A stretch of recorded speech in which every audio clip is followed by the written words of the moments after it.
the cloud. All right. Well, welcome everyone. The Asian American Authors Book Club is so excited to host tonight's fireside chat with the best-selling author Robert Chen, featuring his best-selling book, Selling Your Expertise: The Mindset, Strategies, and Tactics of Successful Rainmakers, such as Robert and Savio. As many of you know, the Asian American Authors Book Club was founded to elevate the stories and the work of Asian American authors. My name is Betty Ng, and I, in addition to being one of the co-founders of the Asian American Authors Book Club and avid pickleball player, I also work with organizations to help them build more inclusive culture through my two companies, Inspiring Diversity, as well as TIQ, which stands for the Think, Act, Interact Quotient for Inclusive Behavior. So today I am joined by my co-founder and best-selling author, Savio Chan, who will moderate the discussion with Robert. We exist as a book club because of Savio's vision and commitment. I have known Savio now for over 7 years, and I can tell you that he, as a serial entrepreneur, is a successful rainmaker himself. Likewise, I have known Robert Chen for about 7 years. And in addition to being a partner at ExecCom, a lecturer at Wharton, a father of 2 young children, Robert devotes a lot of his time to helping to elevate the Asian American community. And in fact, Robert was the one who got me actively involved in what is now called the Ascend Executive Network for Pan-Asian leaders and rainmakers. So without further ado, let me turn it over to my great friends and successful rainmakers, Savio Chan and Robert Chen. So Savio, over to you. Thank you, Betty. Thank you.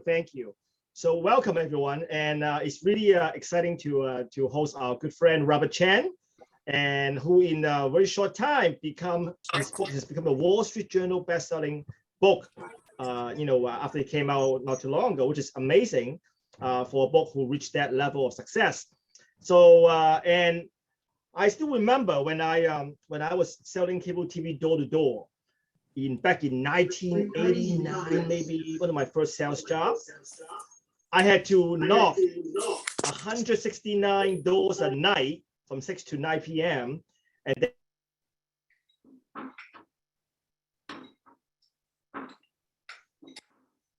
oh, it looks like we have Savio on mute. Savio. Okay, good.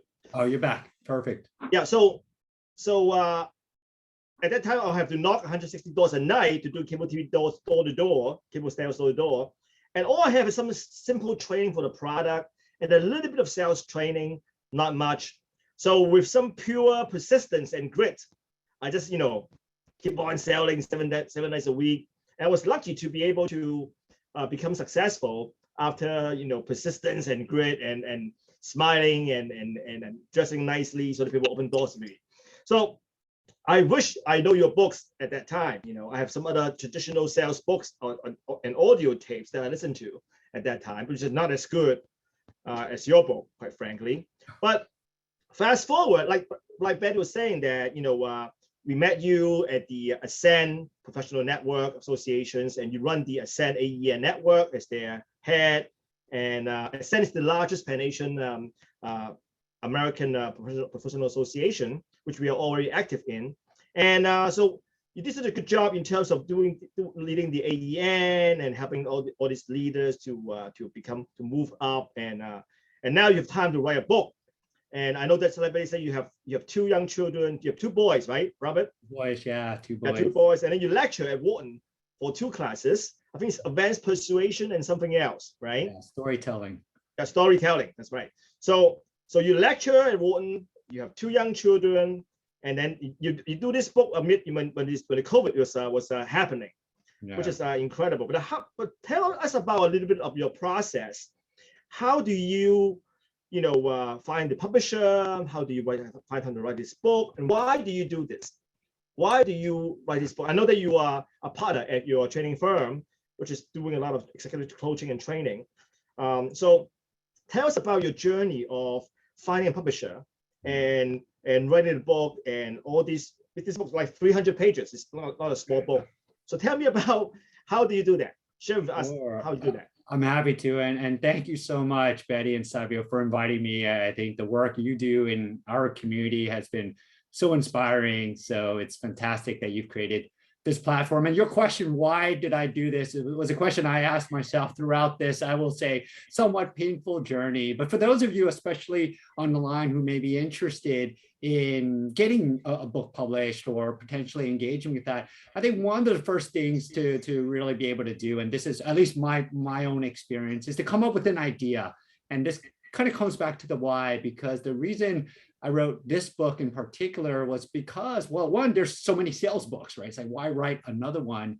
It's really because in our work, training, coaching, especially professionals and subject matter experts, people with an expertise, we found that there was a common challenge around being able to move from doing, right, the technical work, whether you're a lawyer and you're lawyering or accountant or a management consultant, to actually being able to drive revenue for your firm. And we see this quite often in our client work. So part of the main driver for writing this book is to have all of the ideas that we find works in, especially professional services, in a resource that people have that's integrated. And you mentioned, at least in the subtitle of the book, right, it's the mindset, strategy, and tactics, and making sure that all three areas are there. And then not only addressing those three areas, but providing a concrete roadmap to demystify what I think a lot of people just go at in a very ad hoc way, right? They just say, oh, I need to sell. That means I need to schmooze or I need to talk to people. But there are really concrete ways to think about it, especially if you're someone after you sell the work, need to be part of some of that delivery, right? Which is very different than if you were a professional salesperson and all you did was sell a product. So that was one of the major whys, was I think there was a gap. And then I think that also was what interested the publisher in terms of taking on this project as part of their portfolio. So did you, how do you find your agent to do all these things and publisher subsequent? Do you know a lot of agents already, or how do you find them? Yeah, so our firm, we have a relationship with Wiley. We have another book published through one of my colleagues, Simply Said by Jay Sullivan. And so we went there. They actually, we have an agreement with them where they have the first right of refusal, right? Where we are going to, before we take it to any other publishing house, we're going to take a proposal to them. And if they say yes, then we have to go with them. If they say no, then we're open to shop it around. And I will say, for anyone that's interested in writing a book or pitching something to the publisher, it is actually more, the content is important. I think it has to be differentiated, but I do think, and this is one of the things I learned in this process, the marketing and your ability to make the book successful commercially is actually equally, if not more important. So for anyone on the line looking to embark on that process, you'll want to keep that piece in mind, that it's not just about the idea, but it's also about what can you bring to really help make the book commercially successful. And so that's kind of the relationship we had. So it ended up being pretty straightforward just because they accepted the first proposal we sent to them. And then we were just working with them throughout. So how long is the process of you writing the whole book? How long time? Is it a year? Is that 1.5 years? Is that 5 months? How long did you? Yeah. So for me personally, I had the idea for a book like this maybe 5 years ago, and just collected notes in terms of what I constantly kept seeing, what I thought was missing. But from the point I pitched to the publisher and the proposal was accepted, it was probably a 2-year span, with probably the first 6 months me pushing off the deadline, and then probably the last 1.5 years really writing, working with the editor, going back and forth, and then getting it to the publisher. And then from the publisher, it probably took another 4 to 5 months to get it into production, right, for the launch. And we launched in April of this year. So I would say probably a good part of 2 years. Wow. is a lot of work. So yeah, actually my book is from YD also. So I do like the publisher a lot because they are really a good book publisher for our kind of book, right? Yeah, So business books especially. yeah, exactly. And the dummies book, they also own the dummies books. All the dummies books are also from maybe you can do the next one for selling for dummies too in the future, Robert. Maybe. But anyway, so I'm just curious about your book talk about mindset. Yeah, it's one of the most important things you said in the book that can help us overcame the barrier of selling. Because sales has a bad rap, right? People doesn't respect sales. People in general, there are very few Asian American sales role model that we can say, oh, this is a sales superstar, and that's our doctors. Every Asian American want to be doctors and lawyers and engineers, investment bankers, data scientists. Very few, like my daughter would say, oh, I want to be a salesperson, Dad. Very, very few. Yeah. Why would you think that is the bad rap that we all have for salespeople in general, especially for Asian American?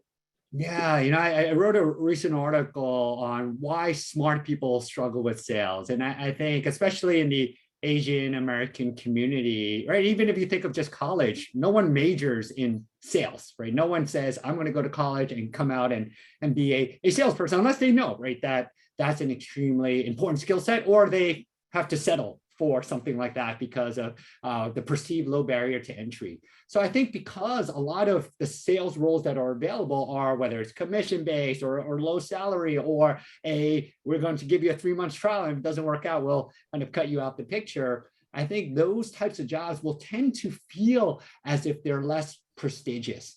So I think carrying on from there, and then you certainly have the used car salesman persona that people associate with. I think there is an aversion, especially as the intellectual horsepower increases. I think there's less interest in what may seem like a lower level skill.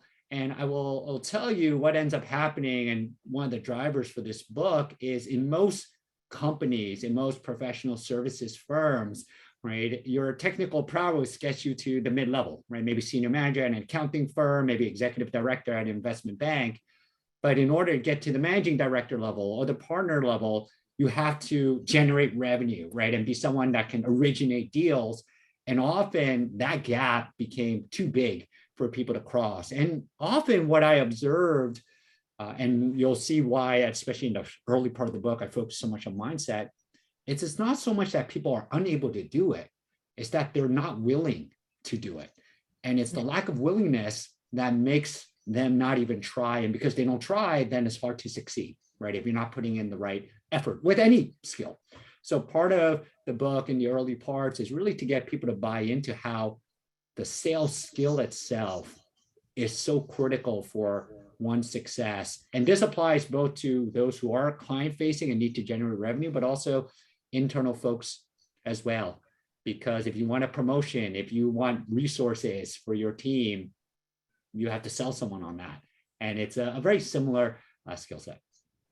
So in your book, you talk about, professional who can sell, which is very important, obviously, skill. Yeah. You also mentioned about Rainmaker.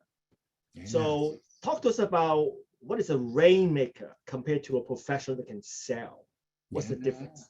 Yeah, so I will say, right, the moniker Rainmaker, right, and we hear it thrown around often. It's really a professional who can sell above average in a sustainable way, right? Often it's very easy because of the context, because of variables perhaps outside our control, that people can have a really great year, right? Really great year.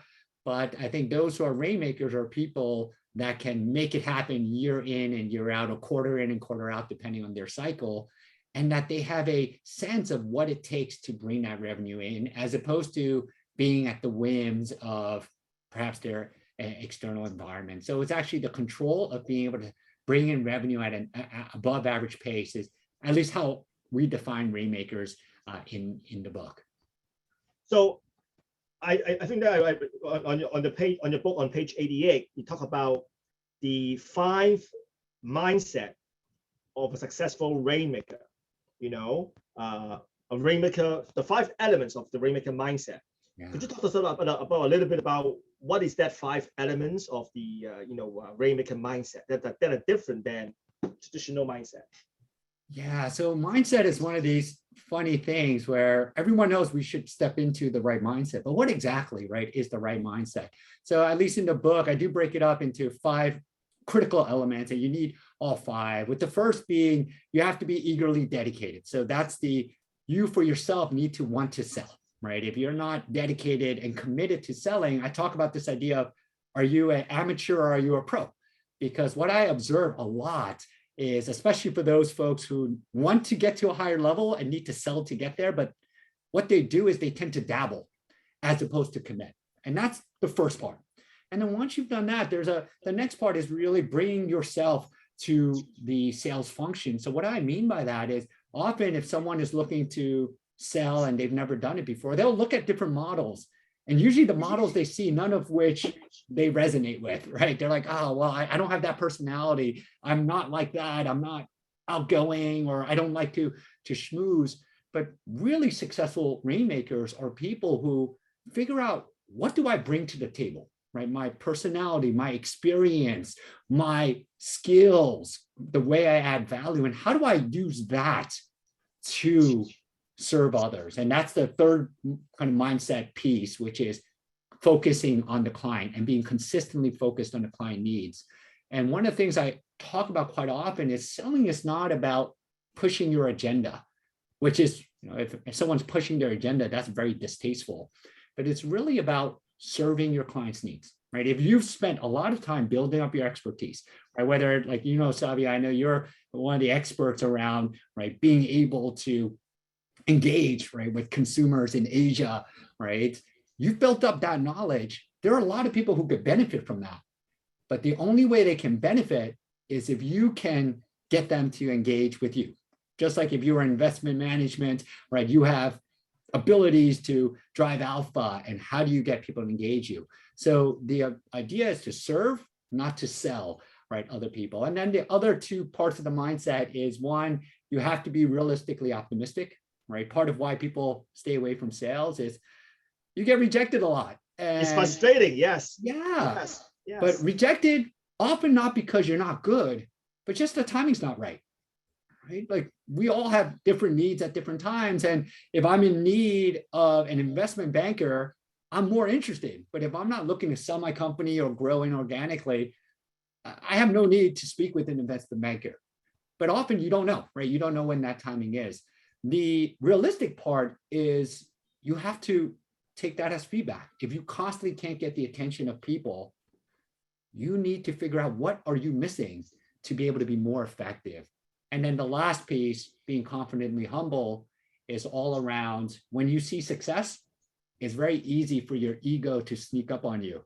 And then all of a sudden you feel like, I'm entitled to that business, or this person needs to work with me, or people should come to me. I no longer need to go to people. And I see a lot of folks who meet early success and end up shooting themselves in the foot because they end up letting their ego drive their behaviors. And the mindset piece is always first, because once you have the right mindset, the behaviors naturally follow.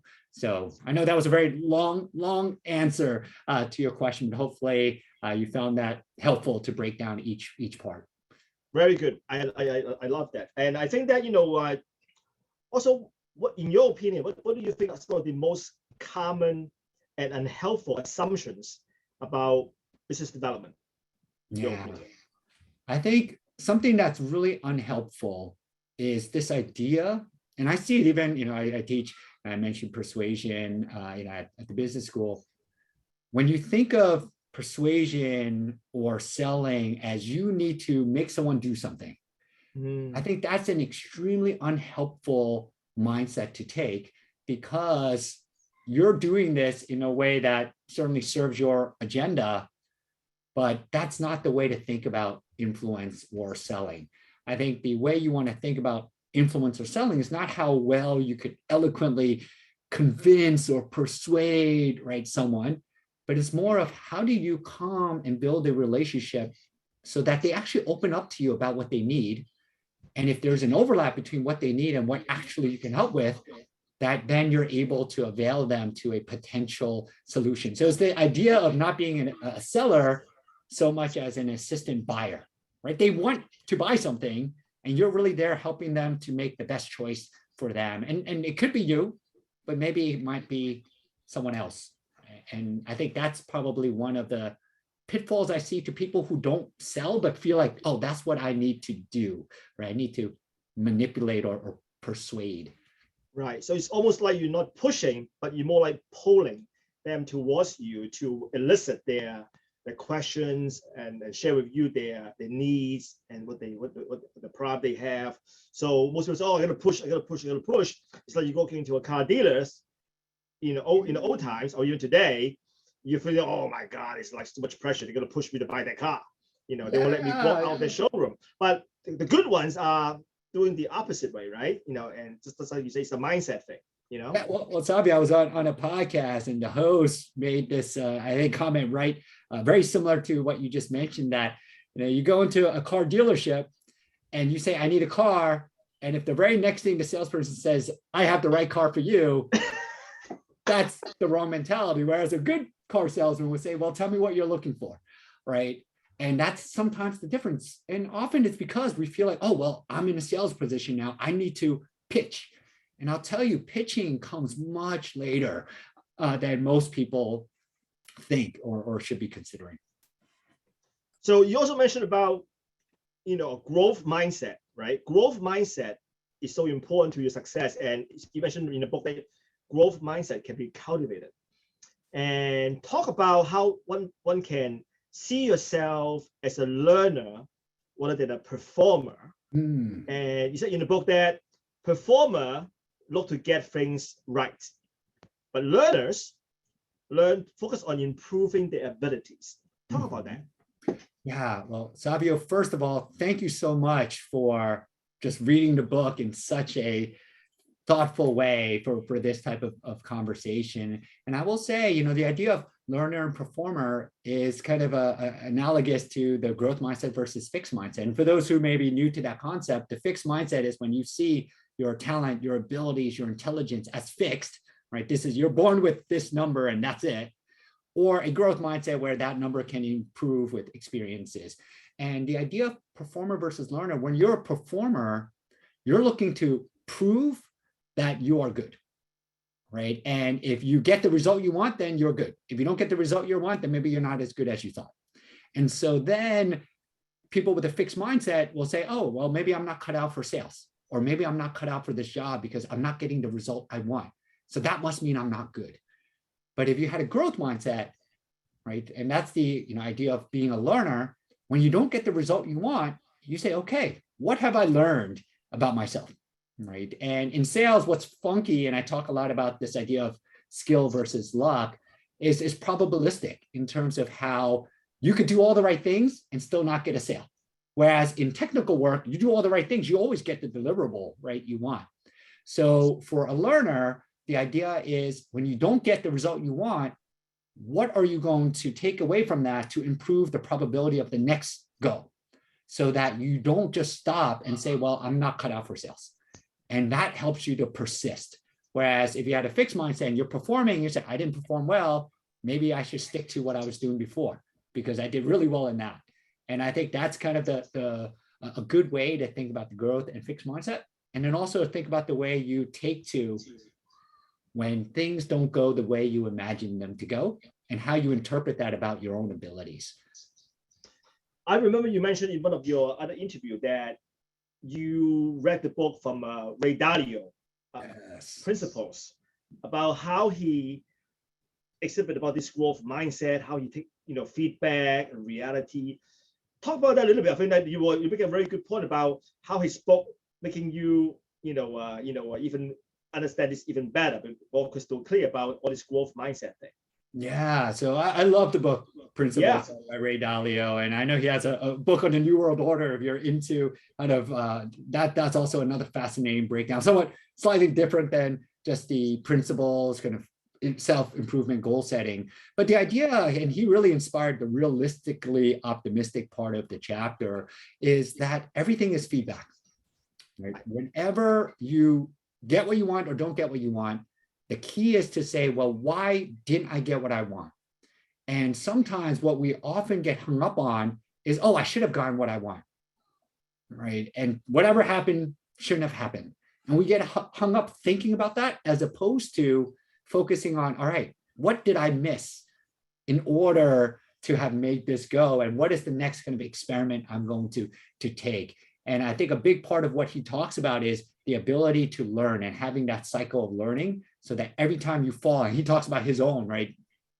Almost catastrophes in his own career and what he learned from that. And I think that's something that can serve you well, whether you're in sales or any role, is whenever you don't get your result, what are you going to change to help you better get that result in the future?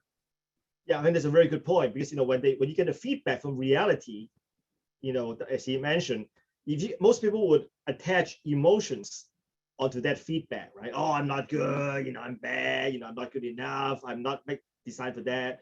But what you and Ray Dalio is talking about is look at the feedback non-emotionally.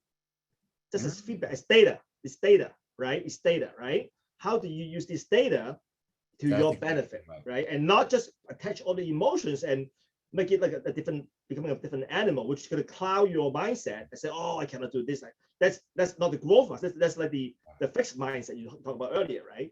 Yeah. Well, Savio, that's one of the things that people can do, right? To figure out if they're looking at something with a fixed mind. Because sometimes you're like, well, do I have a fixed mindset or do I have a growth mindset? A way for them to build a clue is to look at your language or to be attuned to the emotion. So when you do hit a setback where you didn't get the result, do you begin to either feel like quitting and maybe I'm no good, or do you begin to fight and get really defensive? Both of those responses inform a more of a fixed mindset. Or do you begin to look at it, oh, wow, what is this data point saying about my approach? And what am I going to do differently? Which then will inform more of a growth mindset. One of the audience asked about how does adding this ability to your skill set add to your career? I want you to talk about that. Yeah, I love to. And it looks like it came from my friend Matt. So Matt, thank you. Great question. So I would say the growth mindset as a skill is going to help you persevere. And if you think about, sometimes in other talks, I talk about this idea of babies, right? You think about toddlers and learning to walk or learning to speak. There's almost an inevitability that they're going to accomplish that task. And what they do, if you ever watch a toddler try to walk, is they get up and they stumble and they're really bad at it, right? If you ever observe them, you're like, wow, if I saw someone struggling like that in their work, I would say maybe this isn't the right job for you, right? But stop walking, don't walk. Stop walking, right? But what they do is they keep going until they get it, right? And for whatever reason, as adults, we lose sight of that. So there are things that we could be pursuing, and sales is probably one of those things that I feel very strongly that a lot of people quit when, if they only stayed in with the right guidance, they could actually have a really meaningful career, right? That if you gave the same inevitability, that if I put in the same amount of work and maybe even less so in honing my technical skills on the way I sell and influence others, that I will be a very effective rainmaker. And I am a true believer that rainmakers are made. I don't think they're born. You're not born that way. I love the way you talk about this nuance about most of the, unlike science, unlike engineering, it's like you got instant, if you do A, B, C, D, E, you got F, right? Mm-hmm. But in sales, a lot of times you got to delay satisfaction or gratifications, which are, much make most people harder to deal with that, because wow, I did all that and didn't happen, I'm not good. In reality, it's not that, right? You mentioned in the book that that's a nuanced understanding of that reality. It's very important. Right? Yeah, exactly. It comes back to that idea of probabilistic thinking, right? Selling, right, is probably more like poker than it is like if we think of roulette as pure luck, right? Like it's just kind of the fully just a luck game, and chess, which is a very heavily skilled game, right? Well, I don't know how you can read my mind. That's actually my next question. In chapter 2, you did talk about that. You say think of technical work. It's like playing chess. Yes. And business development is like playing poker. Yes. I think it's a great analogy. So talk a little bit more about that. Why technical work is like playing chess, and doing sales or business development is more like playing poker. Yeah. Well, technical work, if you're good, it's very easy to be good, but of all the time, right? And it's easy to show it. The feedback is immediate, right? That, okay, you put in the work, whether you're a investment manager, whether you are an investment banker, whether you are a lawyer, you're going to be able to showcase that consistently. Whereas selling, like poker, is you might have the best hand, and I know not everyone plays poker, but imagine you had a really strong hand, but because of other variables like cards that come out, your best hand may no longer be the hand that wins, right, the game as the game unfolds. And it's the same with sales, that you could have done all of the right things to move forward the sales process, but maybe your client lost their budget, or maybe there was a urgent priority that they weren't expecting that now takes precedent over whatever service you provide. And it doesn't matter how well you manage that sales process, you're still not getting that result. And it's beginning to understand that dynamic and beginning to break down, when is the loss of a sale a feedback on the quality of my sales process and my sales execution, and when is it due to bad luck? And part of it is understanding that dynamic so that you're not making adjustments in a way that's not helpful, or you're not quitting too early. Because of the probabilistic nature, the more reps you get in, the more your skill will show. Just like a good poker player, if you play one hand, you can play against the worst poker player and you lose. But if you play 100 hands, the better poker player is going to come away with more money. And it's that idea of, well, if it's probabilistic, then you're looking to increase the reps, right? And people say that all the time, right? It's a numbers game, but it truly is in some ways a numbers game because of probability, as long as you're getting better. If you're increasing quantity, but you're not getting sales, you're doing something that's maybe not effective. And you have to look at your quality, right, of the efforts that you put in. So are you saying that all these good poker players, they're all good salespeople? Well, I'm saying they're good poker players. I don't know if they're good salespeople. Maybe the people that we know, they're good at marketing themselves. But I would say the same mentality of building, like there is skill. So don't get me wrong, even though there's a luck component to sales, there's a very heavy skill component as well. It's just the luck component is higher than what we're used to in technical work. So when we're shifting from technical work to sales work, whenever we don't get a result, we begin to say, you know what? My time is better spent ROI-wise on technical work, because I went to, let's say, I'll take a perfect example of, I went to this networking event and like it was such a waste of time. But part of why you're at the networking event is it creates potential opportunities for you to meet certain relationships that could lead to business, right, in the future. So if you didn't go, your probability is 0. You went, and I don't know if you just didn't engage in that networking event well, or you did everything right and there was just not the right people in the room. And so that's kind of the consequence sometimes when you don't realize this dynamic, is that you begin to say, hey, this is not a good use of my time, when it actually might be a better use of your time than continuing to do the stuff you already know how to do well. You also mentioned about in your book about a rainmaker is more like a scientist striving to find the answers and less of a preacher, or politicians. Can you elaborate on that? Yeah, well, I have to give credit to Professor Adam Grant. This was in his book, Think Again. I love that book. And, the idea is often, right, a preacher and a politician. If you think about what they often do, is they're trying to convince you of something with like a ton of passion. And a lot of times that doesn't work, right, when you're trying to sell someone, because you're converting as opposed to taking the time to figure out, well, what is this person looking for, and finding alignment, right? And from a scientist's point of view, everything you're doing, why a scientist mindset is helpful, is you're constantly running small experiments of, I'm going to try this, I'm going to try that. What is this telling me? What can I do to get better? So the mindset you want to have is one of, again, collecting data points, as opposed to being dogmatic about your approach of how to convert people and how to get people on your side. Right. That's right. That's right. Very good. On the strategy part of the book, you mentioned about to help you build a healthy book of business. You want to stay top of mind to find the real needs, right? And then you need to instill confidence to close the opportunities. And then you need to expand your reach to uncover additional needs and become the go-to advisor, right? So you talk about the, how do you stay top of mind to find real needs and all these things. How do you instill confidence and how do you expand your reach to uncover additional needs? Can you talk a little bit more about that?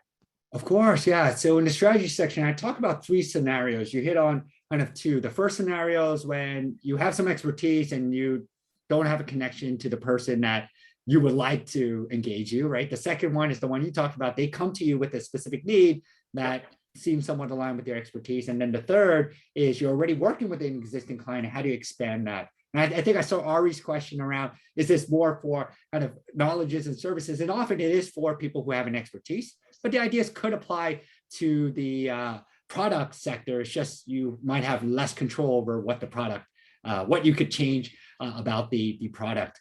But coming back to your question, Savio, in the second scenario, when someone does come to you, right? Let's say, Savio, I know, again, you're an expert in the engaging consumers and agent. Hey, Savio, I'm looking to grow, open up a presence in Asia. And I want to know what's the best way to do that, right? And they come to you for that. A persona that's really helpful to instill confidence is actually one of a medical doctor, where instead of saying, oh, well, if you want to do it, here's kind of the way to do it, you want to first assess the situation, diagnose, well, what exactly, right, are they trying to do? Or if there's a challenge, what is the challenge and problem? And then you prescribe your solution. And the entire reason for that 3-step process is what you asked about instilling confidence. Because in at least services, right, and you're selling kind of expertise that they don't really know what it is, right? You're kind of making a promise and you're hoping you could keep that promise.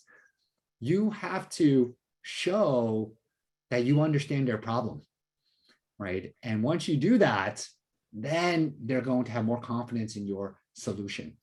And it's, I like to think about it as if you go to the doctor's office, and one of the mistakes I always see new salespeople make is they hear one word that they think is an opportunity, and all they do is pitch solutions from then on. It's like going to the doctor and they're saying, okay, let me take your temperature.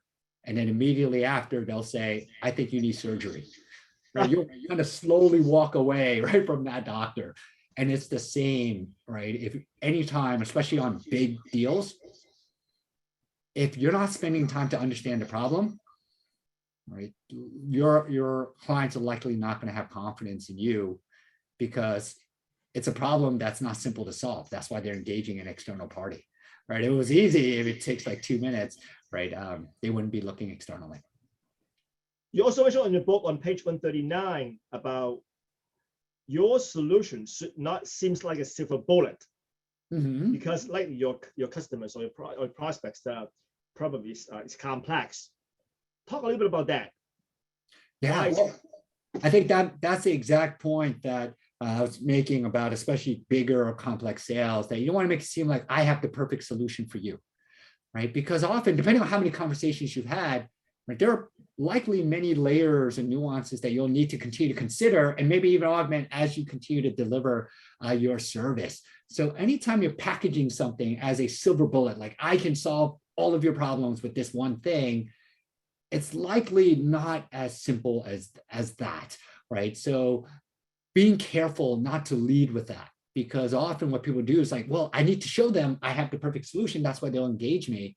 But depending on who you're talking to, that actually may turn people off. And that's really kind of that commentary is, if you find yourself always giving people the silver bullet and they never engage you, that might be one of the reasons. Now, if you say what you're saying and you get sales, that's great too, right? I think it's important to note the most important thing is, are you bringing in revenue in? And if you are, then whatever strategy tactic you're using is a feasible and potentially good one. So Betty have a question that she say that, can you share specific networking strategies and tactics that tend to be helpful in selling your expertise? Sure. So I think from a networking standpoint, a good way to think about what is networking is not just talking to people. I think often, right, if you think of why are you networking, is probably a couple of reasons and a couple of purposes. One is you want to build relationships, and you build relationships because that's an asset for you. Because if you have deep relationships, like, Savio and I, we have a deeper relationship. So whenever I know someone who has a need for your expertise, I can help that person by introducing you, right? So the more folks I know, like you, Savio, the more valuable I become to my network. The second is you want people to know what you do, right? So part of effective networking is to teach people your value. So then you have to think about, well, am I putting myself in a situation where that person will understand my value? So for anyone here, when you think about your own networking activities, you have to say, well, is a broad forum a good one for me to teach my value? And is it a forum that I can shine in a positive way? Or am I better served, or maybe my service is better served in one-on-one settings? And that might be the way I network. And for other people, it may not even be a live interaction. It might be through their thought leadership, right? Whether in the form of a book or an article. So I think those would be kind of the first places to start. Is what is your purpose in terms of, are you looking to build relationships and collect assets? And then two, are you looking to teach people your value? And just knowing that that's what you're looking for, not just to attend to have kind of early stage social conversation, which is important, but that shouldn't be the end all be all goal. Yeah, that's why you say. That's why you say in your book that you say you should connect to people in your network who would appreciate meeting with each other, right? You mentioned that in your book, right? So I guess you do that all the time to think through the whole process about which two people may be meaningful in your network who would appreciate knowing each other. Yeah. Right. Well, one thing I talk about, Savio, that I think is very relevant for anyone who wants to build relationships, right? Because we get the advice, right? Oh, we should network, we should build relationships. But what exactly does it mean to build a relationship? And a helpful dynamic framework to think about is this idea of, how do you escalate commitments with the person you want to build a relationship with? So what do I mean by that, right? In any personal or professional relationship where you have a deep relationship, not just, oh, I met this person at this event, it's often because you've escalated a commitment to each other. So for example, right, when we first met, Savio, right, the first commitment we made to each other was to, let's have a coffee, right? And because we made that commitment to each other and it was a positive experience for the both of us, we decided, oh, let's do this together. And we increased, right, the risk we're willing to take in terms of the commitments we made. As the same, right, in our personal lives, you have people you meet on a dating app, you exchange texts, and if that works out well, you agree to meet in person. If that works out well, you go on more dates, and then maybe you take a bigger commitment and get married. So anytime you're looking to build a relationship, it starts with an ask that the person is willing to commit to. And that would be the practical thing I would share with everyone on the line. If you're looking to build a relationship with someone, what is the ask that they will say yes to? And how do you make it such a positive experience that they will say yes to the potential next thing that you may want to work on together? So I thought that could be helpful from a networking, building relationships standpoint. Yeah, I think that in your book you also mentioned about it's also applied internally within your own organization. You mentioned about in your book that you should find a way to have your boss with one of their client engagement with no expectations that they would compensate or pay you back or give this client to you. So you even apply it internally within your own company, right? Yeah, it's this idea of really, if you want to build relationships, you have to help other people, right? That's kind of one of the core, because think of why would someone want to engage with you? It's because you're helpful to whatever it is they're trying to do, right? Unless, they're very generous with their time or they're in a stage where they really want to give back. all right, and be altruistic. I know, Savio, you do a lot of mentoring because you have that generosity of spirit. If you want them to engage with you, you actually have to position yourself as being a building block for what they're trying to accomplish, as opposed to seeing them as a building block for what you're looking to accomplish, right? Which is why you're trying to engage them. So part of the art is, how do I truly position myself in that way? And often most people don't do it because they have no idea what the other person is trying to do. So that's where, if you really want to be a good salesperson, a rainmaker, a lot of your time is actually figuring out, like, what are all these people trying to do? And when there's overlap where you say, you know what, I can be a really helpful part of what you're trying to do, that's when you can see that alignment. And if certainly it's a revenue generating opportunity, then the revenue comes not because they want to help you reach your revenue quota, but it's because they feel like you're helping them reach their goal and you're the best resource to do that. That's great. That's excellent. So what do you want people to get, out from your book, in terms of some of the key takeaways that you think that, yeah, if they read my book, if they get this or that, then I accomplish my goal. What do you want to leave them with? Because it is a pretty well organized book. And I love the way you organize the book in terms of on the back of the first part of the book, you have all the metrics that tell you to, if you should do certain things and tell you why you organize the book with some metrics in the back of the chapter. Yeah. So, the three pillars, right? There's mindset, strategy, and tactics, right? The mindset chapter, you'll see at the end of each chapter is really different ways to step into the mindset, right? Different ways to recognize, do I have the right mindset? In the strategy section, where you see a lot of the metrics, it's really metrics to help you measure, are you executing those strategies effectively?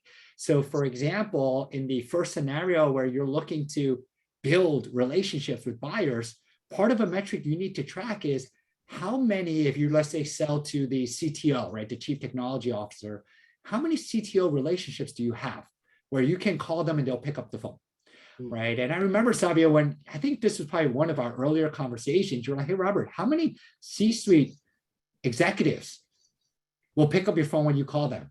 You remember, that's a long time ago. And Brian Park. You're a memorable guy. So no, and it's very similar, right? So it's kind of keeping yourself accountable to whether you're actually executing on the strategies correctly. And then in the last section, the tactics, right? At the end of the chapters are all ways to practice that tactic, right? So you have the skill to execute on your strategy. And that's really why the book is outlined in that way. But to come back to your original question, if I remember it correctly, is what would I ask people to take away? I would say two things. And to be honest, especially in front of a mainly Asian American audience, is one that if you want to sell, you can do it. I want everyone who either listens to this talk or walks away reading the book or even reading parts of the book is to say to themselves, if I wanted to, right? And it's a choice. You don't have to. I'm not saying everyone should sell, but I believe if you want to be successful, it's a good skill set to have. It's a learnable skill. In many ways, it's a much easier skill to learn than any of the technical skills you've learned. So I want people to walk away with that. And then the second thing is having a very clear roadmap of how to do it. Because like any skill, you could try to figure it out on your own. Like I try to learn tennis on my own, but it's not good, right? Like I hit the ball and it goes everywhere. So having guidance will accelerate at least your starting point. And I think that's what I hope people get from the book is both the confidence that they could sell, and two, a very clear roadmap so they don't have to make the mistakes that I think a lot of people make when they feel like, oh, selling is just talking to people or being out there or going to networking events, because that's part of what you may do, but that's not selling. So. Excellent. Well, on tactics, you talk about how do you build a trusted, reputations. And I love that when you put in the page 196, you have all these practice the tactics. You listed all the, list of the practice and tactics that you can use, which I found very helpful because this is how you organize the books in the tactic portion, right? Yes. So this is really good. Now, how do people buy your book? They can buy this from every chapter, from every, what if they want to buy a signed copy of your book? Yeah, so there are different avenues. Certainly, you have Amazon, Barnes and Nobles, the major outlets. If companies engage us to talk, sometimes we do bulk orders, and you could do that through my company. We could put you in touch with our marketing team. Those are different avenues. Signed copies, I think they could certainly reach out to me. I could try to figure out a way with our marketing team to fulfill that. That's sometimes a bit tricky, especially if you're not in the local area, but it is something we could probably look to figure out as well. And by the way, for those of you who have bought the tickets with Robert's signed books, I will mail them out to you by mail. So please email us your address, so that you can get Robert's signed book, which in a few years we worth a lot of money on eBay. Maybe. You're too kind, Savio. You're too kind. I think the only thing I'll do, especially if it ends up being a personalized copy, is you can't get rid of it because that's tied to you. But what I really love about the book is really actionable with a lot of good tips.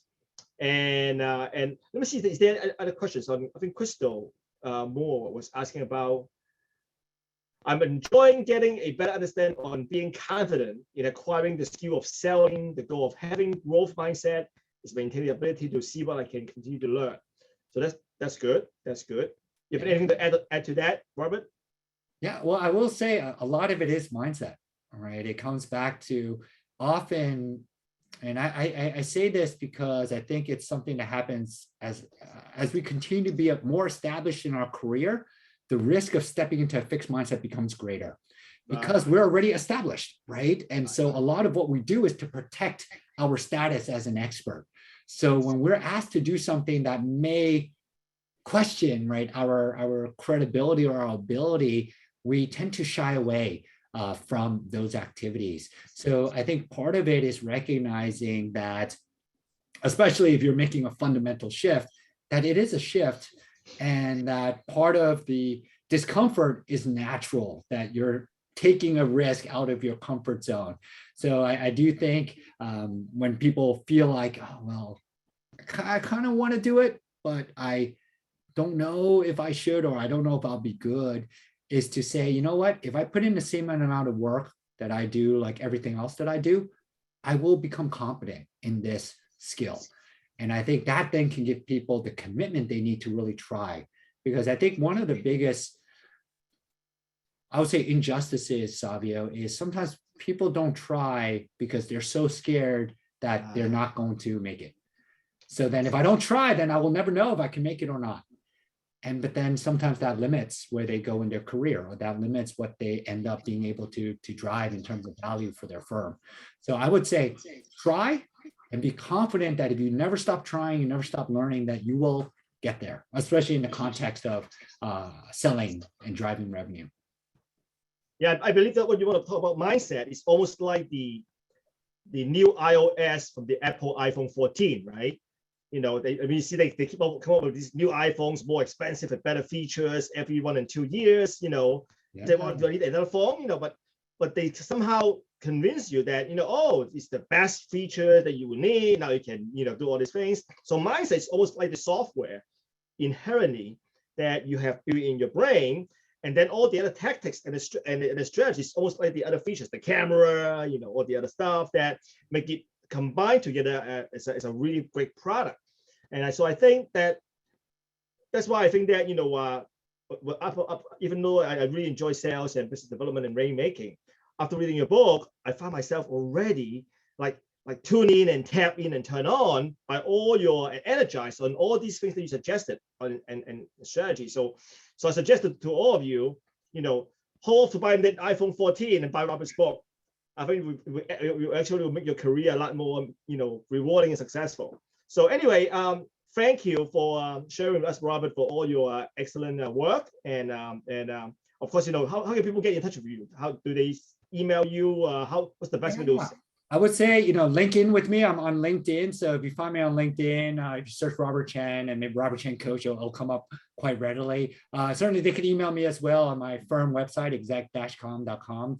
They can email me there as well. So those will probably be the easiest ways to connect. And last but not least, because we are book club, so I want to ask you about, is there 1 or 2 books that you read recently that you really want to recommend to our readers that you would really enjoy. Yeah, I've read actually a couple of really good ones. There are two that kind of come to my mind more immediately. One is You're Not Listening by Kate Murphy. And she's a journalist, and she talks about the ideas right around listening more effectively, and how do you do that really, almost like a masterclass in listening.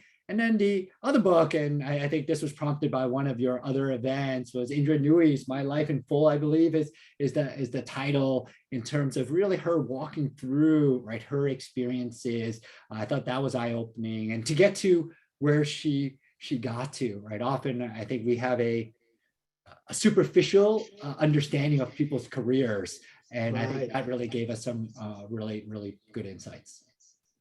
Great, wonderful. So if there's any other questions, then please let us know now and share with us on the chat box. We can ask more questions. And if not, I really thank you for attending, and thank you, Robert, for doing such a great work. And I really enjoy your book, and it's an excellent book, very actionable, very meaningful, and very practical. So thank you, and hope to see you guys soon in the near future. Thank you, Betty, and for helping us to organize this. Thank you, Robert, and hope to see you soon, in a live event. Yeah. It's been great. So thank you, everyone. Take care. Thank you. Bye.